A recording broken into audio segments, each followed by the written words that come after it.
Hello friends, I'm Pratibha, self-trained narcissistic abuse recovery life coach.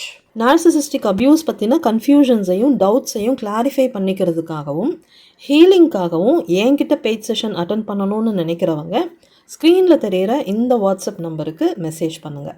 Narcissistic abuse சர்வைவர்ஸ்க்கு எப்படி ஹாப்பியாக இருக்கிறதுங்கிற விஷயமே மறந்து போயிருக்கோம்.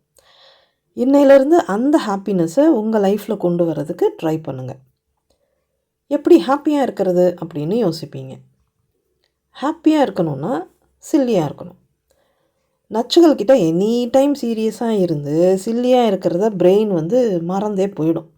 ஸோ சில்லியாக இருக்கிறதுக்கு ட்ரை பண்ணுங்கள். டைம் கிடைக்கும் போதெல்லாம் சில்லியாக ஏதாவது பண்ணுங்கள். சிங்கிங்கில் இன்ட்ரெஸ்ட் இருந்தால் கரோக்கியில் பாட்டு பாடி ரெக்கார்ட் பண்ணுங்கள். பாட்டு போட்டு டான்ஸ் ஆடுங்க. ஜூம்பா மாதிரி எக்ஸசைஸ் ட்ரை பண்ணுங்கள். க்ளோஸ் ஃப்ரெண்டுக்கு கால் பண்ணுங்கள். சத்தமாக பாட்டை போட்டு கூட சேர்ந்து பாடிக்கிட்டே ஒரு குளியலை போடுங்க. லாஃபிங் யோகா ட்ரை பண்ணுங்கள்.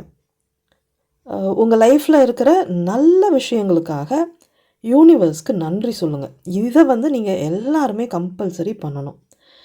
இதில் உங்களுக்கு பிடிச்ச விஷயங்கள் ஏதாவது நீங்கள் பண்ணும்போது ஹாப்பி ஹார்மோன் செக்ரேட் ஆகும். இந்த ஹாப்பி ஹார்மோன்ஸ் உங்கள் மென்டல் ஹெல்த்தையும் ஃபிசிக்கல் ஹெல்த்தையும் இம்ப்ரூவ் பண்ணுறதுக்கு ஒன்றுக்கு ஒன்று சப்போர்ட் பண்ணும்.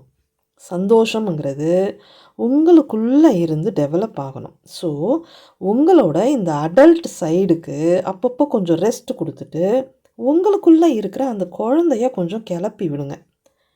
சில்லியாக இருங்க, சந்தோஷமாக இருங்க. Bye friends.